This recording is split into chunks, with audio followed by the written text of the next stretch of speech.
When I first found the listing, it felt almost too good to be true. A cabin tucked along the edge of a quiet lake, far enough from town to feel like an escape, but close enough that I wouldn't be cut off from civilization. The photos showed weathered wood siding, a sagging porch, and a roof that clearly hadn't been cared for in years. Most people would have looked at those pictures and seen nothing but a money pit, but I saw something else. I saw history. The cabin wasn't just a structure. It was a chance to bring something back to life. A place that had stood for decades, long forgotten, waiting for someone stubborn enough to see beyond the rot and the dust. And for me, it was more than a project. It was personal. I had grown up near lakes, spending summers fishing and building fires, watching the water ripple under the moonlight. The thought of restoring that experience in my own cabin filled me with a quiet determination. The purchase itself was surprisingly smooth. The cabin had fallen out of use after the original owner passed away, and the estate was eager to sell. With a little paperwork, a few signatures, and a chunk of my savings, the deed was mine. I remember holding that set of keys in my hand, the metal cool against my palm, and thinking, this is the start of something good. The drive out to the property for the first time as its official owner was almost surreal. The road twisted through tall pines, their branches bending overhead like a natural tunnel.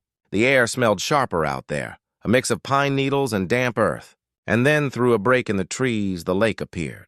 A wide sheet of water stretching to the horizon, sunlight dancing on its surface like scattered glass. The cabin stood just a few steps from the shore, leaning slightly to one side, its porch railing crooked, windows clouded with grime. To anyone else, it might have looked haunted. To me, it looked like possibility. I parked, stepped out, and walked across the overgrown path. Each step crunched against gravel hidden beneath weeds, a reminder that this place had once been alive with footsteps. Inside, the air was stale, filled with dust motes swirling in the light that filtered through cracks in the curtains. The floors creaked, the wallpaper peeled, but the bones were strong. I could already imagine the work ahead, sanding floors, replacing beams, painting walls. Long weekends spent hammering and sawing, slowly turning ruin into refuge. That first day, I set to work clearing the front porch. I pulled weeds, swept away leaves, and stacked broken boards to haul away later. By the time the sun started to dip, I was covered in sweat and dirt, but there was a strange satisfaction in it. The cabin was no longer abandoned. It had an owner again. That was when I first heard the crunch of tires on the gravel drive. A white SUV rolled up, shiny and spotless, a stark contrast to the wildness of the property. On the side was a logo, Oak Lake HOA Security. Two men in matching polos stepped out, clipboards in hand, moving with the self-importance of people who believed the world bent to their rules. I wiped my hands on my jeans and waited as they approached. The taller one adjusted his sunglasses, looked me up and down, and declared, not asked, but declared, that I was trespassing. At first, I thought I'd misheard. Trespassing? On my own property? The deed was still in my truck. The keys jingled in my pocket, but they didn't seem interested in proof. They gestured toward the lake, toward the houses lining the opposite shore, and told me this cabin belonged under the authority of the Oak Lake Homeowners Association. According to them, I hadn't followed the proper channels to gain access, and until I did, I had no right to be there. The absurdity of it hit me in waves. Here I was, the legal owner, standing on land I had just purchased, and two self-proclaimed HOA guards were acting like bouncers outside a nightclub. Their tone wasn't casual or curious. It was firm, demanding, as if I should pack up and leave immediately. I stood my ground, but inside, unease was building. I had heard of HOAs being strict, even aggressive, but I hadn't realized they operated like private police. The men made notes on their clipboards, took photos of my truck, and told me fines would be assessed if I didn't vacate. They didn't hand me paperwork, didn't present badges, didn't even attempt to explain how they had jurisdiction over my property, just threats and posturing. When they finally left, tires spitting gravel as they sped back down the road, I stood there in the fading light, my shirt sticking to my back with sweat. The cabin, my dream project, suddenly felt less like a refuge and more like a target. That night, I sat on the porch with a flashlight, and the deed spread across my lap. Every line confirmed it. The property was mine, free and clear, not subject to any HOA oversight. But doubt gnawed at me. If they were bold enough to come onto my land once, they would be bold enough to do it again. And next time, I suspected, they wouldn't come with just clipboards. Still, I wasn't about to back down. I hadn't spent my savings, claimed this cabin, and poured my hopes into its future just to be bullied off it by self-appointed enforcers. The lake was calm that evening, the water reflecting the stars like scattered fireflies. It was beautiful, almost haunting, and it steeled something inside me. If the HOA wanted to fight, then a fight was what they would get. And so began the battle for the cabin, a war of persistence, paperwork, intimidation, and resilience. I thought I was prepared, but I had no idea just how far the so-called HOA guards, and the woman behind them, were willing to go. The morning after the first encounter, I woke to the sound of footsteps crunching outside the cabin. For a split second, half asleep, I thought maybe it was a deer nosing around, or maybe the neighbor I hadn't met yet coming to say hello. But when I pulled back the curtain, my stomach sank. The same white SUV sat at the end of the driveway, idling with its hazard lights on. And this time there were 3 people. 2 were the so-called guards from the day before, their clipboards back in hand. The third was a woman I would come to know all too well, Karen. She stood in the driveway like it belonged to her. Hands on hips, chin tilted, sunglasses perched high on her nose. Her hair was pulled into a severe bun, her polo shirt tucked in with military precision, a laminated HOA badge swinging from a lanyard around her neck. She looked less like a neighbor and more like a parody of authority. I stepped outside, already on edge. Before I could say anything, she was barking orders. Not suggestions, not questions, but orders. She introduced herself as the president of the Oak Lake Homeowners Association, a title she pronounced as though it were equal to mayor, judge, and sheriff combined. According to her, this cabin fell under her jurisdiction. She claimed it had always been part of the association's protected properties, subject to their bylaws and rules. She told me I had failed to submit renovation plans, failed to pay community dues, failed to get approval simply to exist there. I stood silent, trying to process the audacity. The cabin had been listed by a private seller, transferred legally through the county, recorded with the deed office. At no point had an HOA been mentioned. And yet here she was, flanked by her so-called guards, acting like I had committed a crime by setting foot on my own porch. The longer she spoke, the more the performance showed. She gestured wildly, quoting imaginary rules and fines, her voice carrying across the lake. Every sentence dripped with self-importance. But beneath it, I caught a glimpse of something else. Desperation. It was as though she needed me to believe her, needed me to back down, pack up, and leave. Because if I didn't, her carefully constructed illusion of power might collapse. When she finished, she turned sharply, snapped her fingers, and the guards began photographing my tools, my truck, even the groceries I had left on the porch. One of them muttered about evidence of unauthorized occupancy. The absurdity of it almost made me laugh, but the edge of unease was sharper than humor. When they finally left, tires spitting gravel again, I sat back on the porch steps, heart pounding. It was no longer a misunderstanding or an overreach. It was war. That day set the tone for the weeks that followed. The SUV became a regular sight, pulling up without warning at odd hours.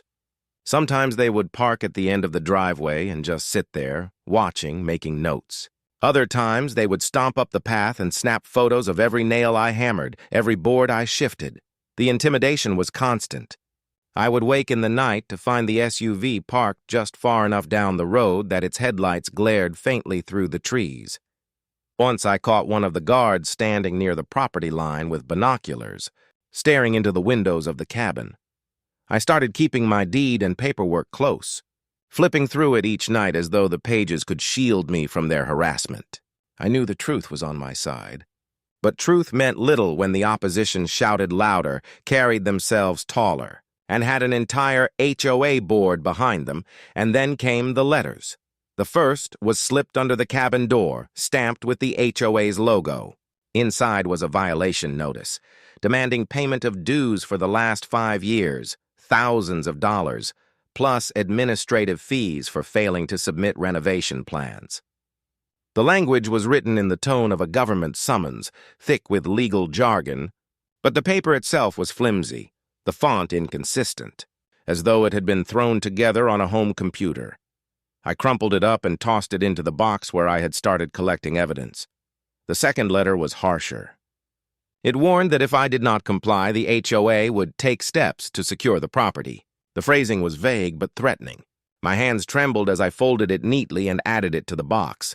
By the third letter, I realized Karen wasn't bluffing. She was building a paper trail, not a legal one, but one designed to intimidate me into surrender. The cabin became both a project and a battleground. Each improvement I made felt like an act of defiance. I replaced the porch railing, patched the roof, scrubbed the walls until they gleamed. Each swing of the hammer was a reminder that this land was mine, not Karen's.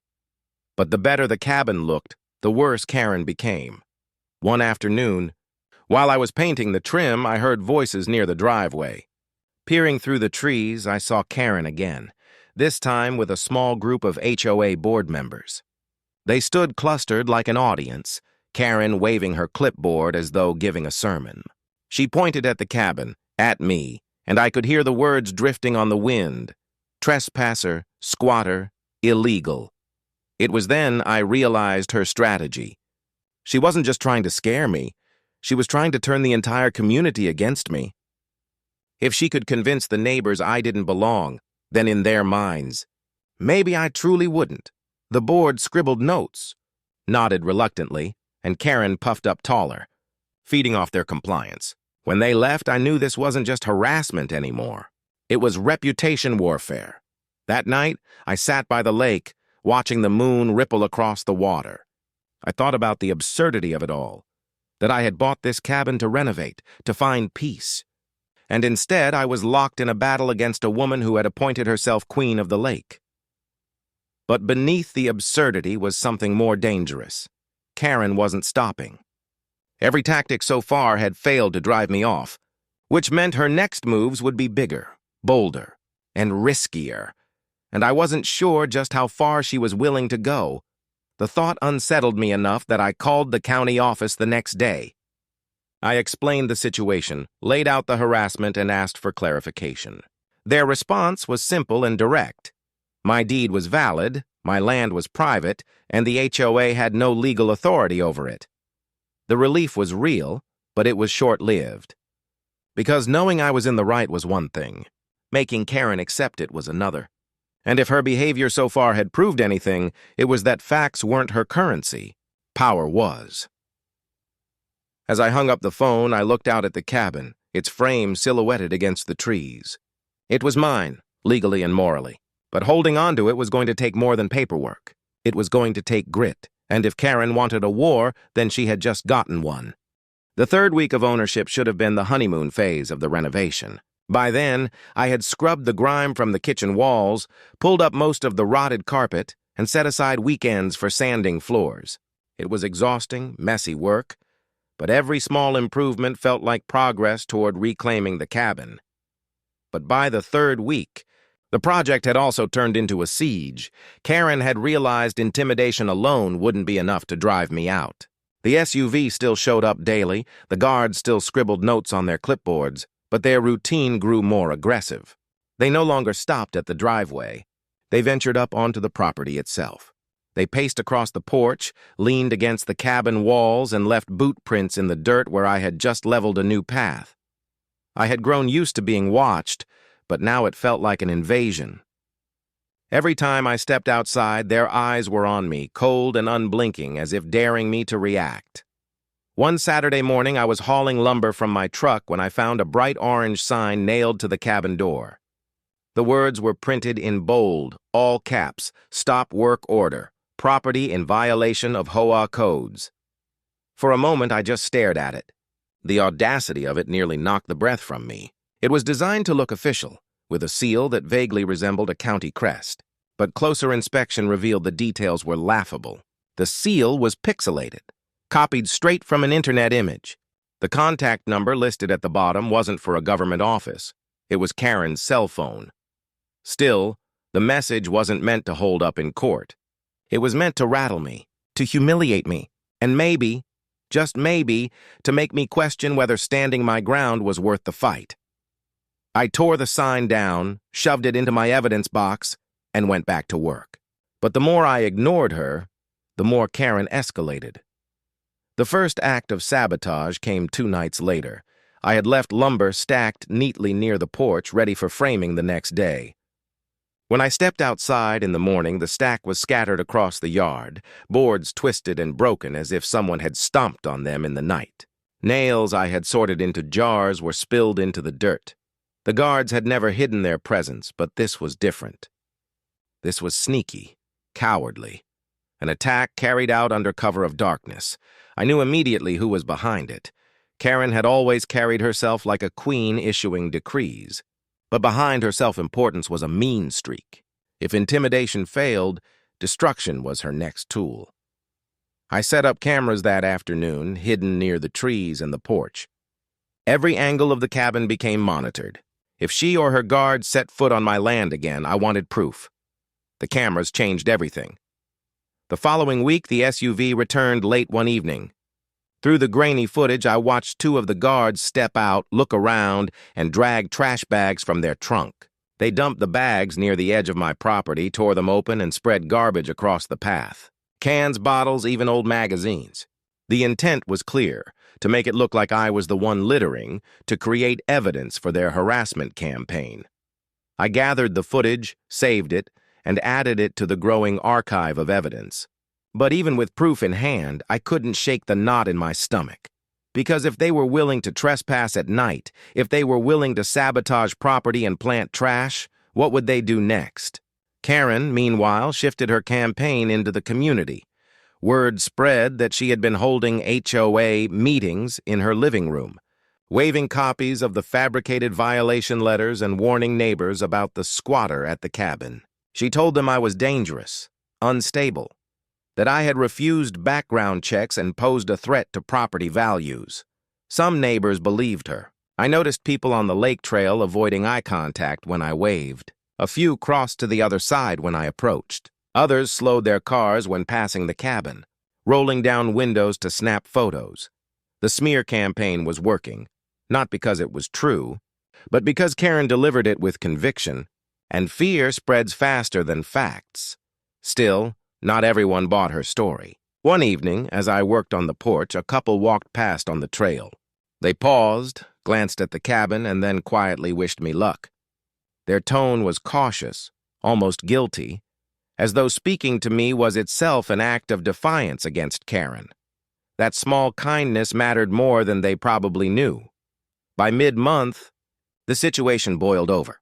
I had rented a small dumpster to clear out rotted boards and debris. It sat near the driveway, half-filled, waiting for pickup. When I came back from a supply run, I found Karen herself standing beside it, clipboard in one hand, cell phone in the other. Barking into the camera as though recording a news report, she pointed to the dumpster, declared it unauthorized hazardous waste, and announced loudly to the guards filming that the HOA would be seizing control of the property. Her voice carried across the lake, drawing curious glances from joggers and neighbors. It was theater, pure theater, but it crossed a line. I pulled my phone from my pocket and recorded her, making sure every second of her tirade, every threat, and every dramatic gesture was captured. When she noticed, she doubled down, shouting louder, waving her clipboard like a sword, and then she made a mistake. In her fury, she marched up the driveway and onto the porch. She yanked open the door of the cabin, stepped inside, and declared herself inspector of the property. The footage showed her rifling through my tools, even opening drawers as though searching for proof of wrongdoing. That moment was gold. Because trespassing wasn't just harassment. It was criminal. I didn't confront her. I didn't shout. I let her rant, let her stomp around, let her guards cheer her on. And when she finally stormed out, slamming the door behind her, I calmly added the footage to the archive. This wasn't just harassment anymore. It was evidence of a crime. That night I sat by the lake, my phone glowing in the dark as I replayed the footage. Karen had been reckless, driven by pride and anger. She believed her HOA badge gave her power, but what it had given me was leverage. The sheriff's department had brushed off my earlier complaints, saying HOA disputes were civil matters. But this wasn't civil anymore. This was criminal trespass, vandalism, harassment, and destruction of property, all caught on camera. The war had escalated, but for the first time, I had the upper hand. Still, the battle wasn't over. If Karen had proven anything, it was that she wouldn't stop until she felt victorious. And if her latest stunt was any sign, she was only getting more reckless. The cabin was more than a renovation project now. It was a fortress, a line in the sand, a symbol of resistance against someone who had mistaken obsession for authority. And I was ready to defend it, no matter how far she was willing to go. The footage of Karen stomping through my cabin, tearing through my belongings with her self-appointed inspection, weighed heavy on my mind as I drove into town. For weeks, the sheriff's department had brushed off my concerns, filing them under the vague umbrella of civil disputes that, in their words, didn't warrant law enforcement involvement. But now I had more than accusations or paper flyers. Now I had undeniable video proof of criminal trespassing. When I walked into the sheriff's office with a USB stick clutched in my hand, I felt a strange mix of nerves and relief. The deputy at the desk had seen me before, no doubt remembering me as the guy with the HOA problem. But when I explained that I had fresh evidence, including footage of the HOA president breaking into my cabin, his expression changed. He asked me to wait, disappeared into the back, and returned with the sheriff himself.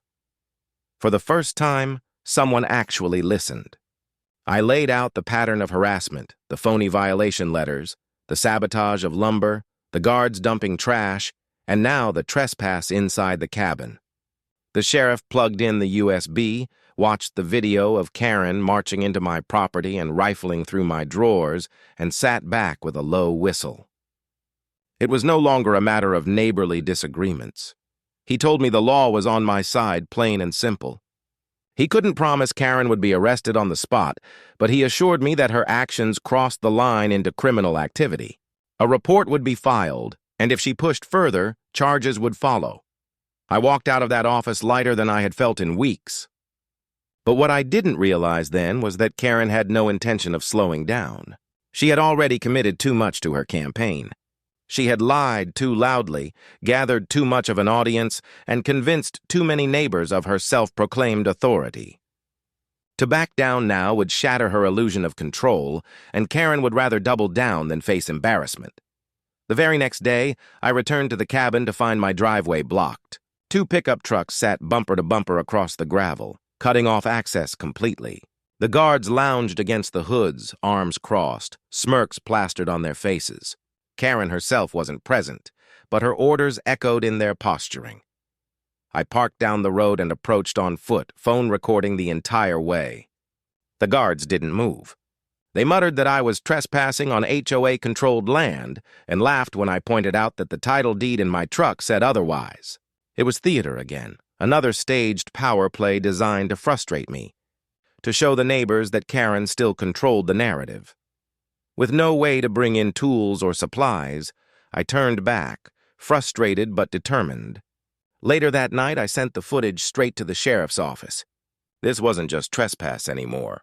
This was obstruction, but Karen wasn't done. Within days, she escalated her tactics beyond guards and trucks. She called an emergency HOA meeting, this time not in her living room, but at the small community pavilion near the lake. Word spread quickly. Flyers posted on mailboxes, notes slipped under doors, messages shared in local online groups. By the time I walked past on a quiet evening, the pavilion was packed. Neighbors filled the benches, folding chairs lined the grassy edge, and Karen stood at the center like a preacher in a pulpit. Her voice carried over the water as she painted a picture of me as an invader, a squatter who had tricked the county into issuing me papers. She claimed I was running an unlicensed renovation, storing hazardous waste in dumpsters and endangering children with nails and broken wood littering the path. It was all lies, of course. But lies repeated to a crowd take on the weight of truth. Heads nodded. Murmurs spread. I even heard my own name mixed with words like danger and unstable. That was the night I realized Karen wasn't just trying to drive me out. She was trying to rewrite the entire story of my presence at the lake. If she convinced enough neighbors that I didn't belong, she wouldn't need legal grounds. Social pressure would do the job. The days that followed blurred into a pattern of sabotage, whispers, and open hostility. Tools left on the porch went missing. Trash appeared overnight, scattered across the property in suspiciously neat piles. A half-finished section of my floor had been deliberately soaked with water, warping the wood beyond repair. I felt like I was living under siege, a single homeowner against an army of whispers and prying eyes. Even trips to the grocery store in town became tense. Once friendly clerks now asked pointed questions about whether I really belonged at the lake. Someone had spread Karen's narrative beyond the community, and I could feel the weight of suspicion every time I paid for groceries or walked to my truck. But the cameras I had installed were doing their job. Slowly, I built a library of footage, guards prowling at night, garbage being dumped, strangers trespassing just far enough to vandalize but not enough to linger.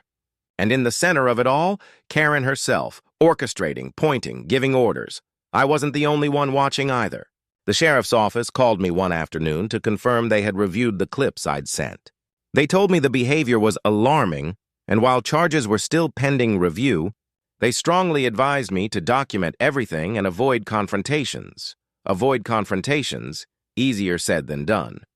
The breaking point came one Saturday afternoon, the kind of day that should have been filled with sunlight on the water and the rhythm of hammer against wood. Instead, I found myself facing down an impromptu mob at the edge of my driveway.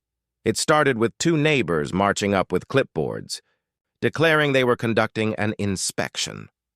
Within an hour, a dozen more gathered behind them, whispering, pointing, their faces a mix of fear and disdain. And then, inevitably, Karen appeared at the front. Clipboard clutched in hand like a weapon. She launched into another tirade, this one aimed directly at me, accusing me of endangering property values, violating HOA bylaws, and endangering the community. Her voice rose higher with each accusation until it wasn't a speech anymore, but a performance for the gathered crowd. And then she stepped forward, onto the gravel of my driveway, pointing toward the cabin with theatrical disgust. She announced that the HOA was taking emergency possession of the property until the matter could be resolved. It was absurd. It was laughable. And yet, looking around at the nodding heads, the murmurs of agreement, I realized just how dangerous it was. Karen wasn't just speaking to me, she was speaking for the crowd. If I resisted, if I raised my voice, the mob could turn on me. And with the sheriff's office miles away, I would be outnumbered, surrounded, and utterly vulnerable. So I did the only thing I could. I turned silently, walked back into the cabin, and locked the door behind me. I left my cameras running, capturing every second of the crowd gathered at the edge of the property. And from inside, I called the sheriff. It took nearly an hour, but eventually patrol cars rolled up the gravel road. The crowd scattered like startled birds, melting into the neighborhood trails and side streets. Karen herself argued with the deputies for several long minutes before storming off, red-faced, furious. For the first time, the deputies didn't treat me like a nuisance. They told me the situation had crossed into harassment and mob intimidation. They couldn't make arrests yet, but they were watching closely now, and that was the shift I needed. That night, as I sat on the porch watching the moonlight ripple across the lake, I felt the battle lines hardening. Karen had rallied her supporters, built her stage. By the time the sheriff's patrol cars broke up Karen's mob in front of my cabin, the neighborhood dynamic had changed. The guards still patrolled, but the swagger in their steps had diminished. Neighbors who once nodded along with Karen's accusations now seemed hesitant, as if realizing they'd been caught on camera in the middle of something that might come back to haunt them. For the first time, The weight of evidence I had been gathering felt like a weapon rather than just a shield. It wasn't just video clips of guards prowling or Karen trespassing. It was a narrative of harassment, intimidation, and law-breaking, stitched together piece by piece. And now, finally, the sheriff's department was paying attention, but Karen wasn't the type to back down. Her authority came not from logic or legality, but from sheer audacity. Every time I thought she had reached her limit, she found a new way to escalate. And sure enough, within a week, she struck back in the most Karen way imaginable: paperwork. One morning, I received a notice in the mail with the county's seal on the envelope. For a split second, panic rose in my chest. Had Karen somehow pulled strings at the county level? But when I opened it, the truth was more laughable than frightening. The notice was riddled with spelling errors. The legal citations didn't exist, and the county inspector listed at the bottom had a name suspiciously similar to one of Karen's guards. It was another fake document, but this one looked official enough that at a glance it could fool someone. The kicker? It declared my cabin condemned and ordered me to vacate within 72 hours. I laughed at first. Then I scanned it, added it to my evidence folder, and called the sheriff's office. By then, I had a direct line to the deputy who was tracking my case. He asked me to bring it in immediately. When I arrived, the deputy and sheriff compared the letter to real county documentation and confirmed what I already knew. It was counterfeit. Worse, passing off an official document wasn't just petty harassment. It was a crime. They promised to escalate it to the county prosecutor. That's when I realized Karen had made her biggest mistake yet. In her desperation to oust me, she had crossed into felony territory, but Karen wasn't done. The same week, I was woken in the dead of night by the sound of engines rumbling outside. I peeked through the blinds and saw 2 trucks parked near the property line. Floodlights flicked on, and for a moment, I thought it was another intimidation stunt. But then I saw men unloading piles of gravel, spreading it across the driveway. By morning, I discovered what they had done. They had blocked my access completely, turning the gravel into a makeshift barrier 3 feet high. The driveway was impassable by truck. It was petty, ridiculous, and illegal. I documented everything, called the sheriff, and watched deputies confront the guards. Karen herself arrived midway through the confrontation, clipboard in hand, barking about emergency roadwork authorized by the HOA. The deputies didn't buy it. They ordered the barrier removed within 24 hours or face fines. Karen seethed, red-faced and trembling, but for once, she wasn't the one giving orders. She was the one receiving them. The cracks in her empire widened after that. Whispers reached me from sympathetic neighbors who had grown tired of her theatrics. One neighbor admitted Karen had been sending daily group emails, warning that my presence would tank property values and invite crime to the lake. Another revealed she had gone door to door, demanding signatures on a petition to force me out. Signatures she later inflated, adding names of people who had never agreed. It was fraud layered on harassment, and each revelation gave me more to hand over to the sheriff. But perhaps the most shocking revelation came from a man who lived 3 cabins down. Quiet, reserved, and rarely involved in neighborhood drama, he approached me one evening while I worked on the porch. He spoke in hushed tones as though worried Karen might overhear, and told me something staggering. Karen didn't even own property in the HOA. She had once owned a lot years earlier, but sold it. Technically, she wasn't even eligible to serve as HOA president anymore.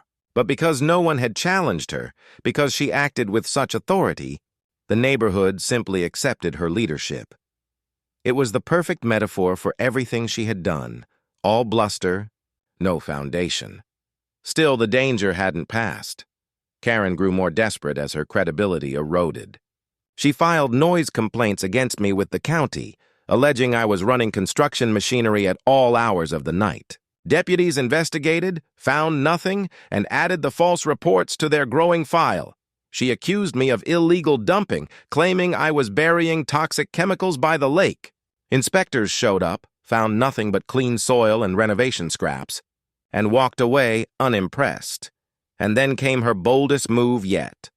On a stormy afternoon, as rain hammered the roof and lightning flickered across the lake, Karen and her guards stormed onto my property again. This time they carried chains and locks. While I watched from the window, camera in hand, they marched up to the cabin and tried to fasten the door shut with heavy padlocks. It was surreal. They weren't just harassing me anymore. They were openly attempting to imprison me inside my own home. I called the sheriff immediately. Deputies arrived in record time, catching Karen and her guards red-handed with the chains in their hands. For the first time, they didn't just warn her. They detained her. The sight of Karen dripping wet, shrieking as she was led to a patrol car, is something I will never forget. But even that wasn't the end. Karen was processed, questioned and released pending investigation. When she returned to the neighborhood, she was angrier than ever. Yet the spell had been broken. Neighbors who once stood by her now kept their distance. The guards stopped showing up, perhaps realizing they'd tied themselves to a sinking ship.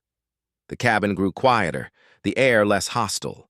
I could finally focus on sanding floors, repainting walls, and hearing the sound of the lake rather than Karen's shrill voice. But I knew it wasn't over. Karen was cornered, desperate, and furious. People like her didn't go down gracefully. She had too much pride, too much ego to let the sheriff's warnings, the evidence, and the cracks in her reputation stop her. The battle was nearly won, but the final blow hadn't landed yet. That blow was coming, and when it did, it would change the neighborhood and Karen's life forever. By the time the 5th week rolled around, the lake felt different. The air was still crisp, the water still shimmered under the sun, but something had shifted. The neighborhood, once dominated by Karen's loud voice and staged theatrics, had grown strangely quiet. Neighbors who once crossed the road to avoid me now gave small nods of acknowledgement. The guards had disappeared altogether, their SUV no longer parked like a sentinel at the end of my driveway. But if there was one thing I had learned, it was that silence didn't mean safety. Karen wasn't finished. Not yet. The sheriff's office had already gathered hours of footage, piles of fabricated documents, and testimony from neighbors tired of her games. She had been detained once, publicly embarrassed, but she had managed to twist even that into a story of persecution. According to her, she was a brave leader unfairly targeted for defending community values. It was a flimsy narrative, but Karen had built her life around appearances, and appearances were stubborn things. She clung to the facade even as it cracked, even as the weight of evidence threatened to bury her. That final collapse came sooner than I expected. It started with a knock on the door. I opened it to find the deputy who had been handling my case, rain dripping from the brim of his hat. He didn't mince words. The county prosecutor had reviewed the file and authorized charges: trespassing, harassment, falsification of documents, and attempted unlawful imprisonment. Karen was going to be arrested formally, not just detained, but charged. The words hit me with a mix of relief and disbelief. For weeks I had been waiting for the other shoe to drop, for Karen to launch some final desperate stunt. And here it was, not from her but from the law itself. The deputy asked me to be prepared. The arrest would be public, and Karen wasn't likely to go quietly. He was right. The following afternoon, patrol cars rolled into the neighborhood. Word spread fast, faster than wildfire across dry brush. By the time deputies knocked on Karen's door, half the neighbors had gathered along the street. Phones in hand, voices low with anticipation, I stood back, watching from my porch, heart pounding. Karen emerged in her usual uniform, clipboard clutched tight, voice booming as though sheer volume could erase reality. She demanded to know what the charges were, waved papers in the deputies' faces, and accused them of conspiring against her on my behalf. But the deputy stood firm, and then the cuffs clicked. The collective gasp from the neighbors was sharp, almost theatrical. For the first time, Karen's power had been stripped away, her authority reduced to nothing more than a woman shouting in handcuffs. She thrashed, she wailed. She declared that the HOA would rise against this injustice, but no one moved to defend her. Not one guard appeared. Not one neighbor stepped forward. She was alone. As the patrol cars pulled away, the neighborhood stood in stunned silence. Some whispered. Others shook their heads. And a few, just a few, turned their eyes toward me with something that almost looked like apology. In the days that followed, the story spread far beyond the lake. Local news picked it up, framing it as a cautionary tale about HOA overreach and neighborhood power struggles gone too far. Headlines painted Karen as a self-styled tyrant who had fabricated authority to control others. Her arrest fractured the HOA itself.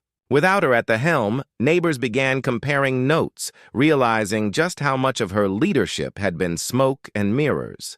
There were no bylaws supporting half the rules she enforced. No authority for the guards she deployed. No legal basis for the fines and threats she had issued over the years. The HOA collapsed under its own weight, gutted by mistrust and infighting. Some members pushed to dissolve it entirely. Others scrambled to rebuild it with actual transparency. But one thing was clear. Karen's reign was over. For me, the change was immediate. The SUV no longer prowled. Flyers stopped appearing on my door. The whisper campaigns dried up, replaced by hesitant greetings when I walked the trails. The cabin, once a battlefield, returned to what it was meant to be, a project, a retreat, a home. I threw myself into the renovation with a sense of freedom I hadn't felt since the first day. Walls were painted, floors sanded, windows replaced. The sound of construction was no longer an invitation for harassment, but a rhythm of progress, marking each step away from the chaos Karen had brought. By the end of summer, the cabin stood transformed. The rot and decay were gone, replaced by clean wood and bright light. The porch overlooked the lake like a welcoming stage, no longer shadowed by SUVs or mobs. For the first time, I felt at peace. But even in peace, I found myself reflecting on the storm I had weathered. Karen had built her power not on rules or laws, but on fear and noise. She thrived by intimidating others into compliance, by convincing people that her voice was the loudest and therefore the most authoritative. It had worked for years, until someone refused to play along. Her downfall wasn't dramatic in the way she imagined, no fiery showdown or grand speech.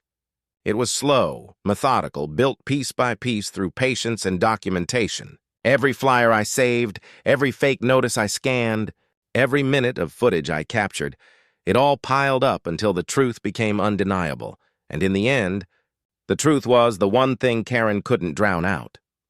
Months later, as I sat on the porch one crisp autumn evening, the lake calm and golden in the fading light, I realized how close I had come to losing everything. Not just the cabin, but the peace it represented. If I had given in to Karen's noise, if I had walked away, she would have won, not through law or justice, but through persistence. Instead, she lost everything. Her trial went public, her reputation destroyed. Neighbors who once whispered in her shadow now avoided her name altogether. And I, the so-called trespasser, the squatter, the danger to property values, was just a man sitting on his porch looking out at the water, finally free to enjoy what I had worked so hard to reclaim. Karen had tried to change my locks, my story, my place in the neighborhood. In the end, the only thing she changed was her own future, and that was the true victory. Not revenge, not humiliation, but peace. The cabin was mine. The lake was calm, and Karen's voice, once so loud, was nothing more than an echo fading into the past.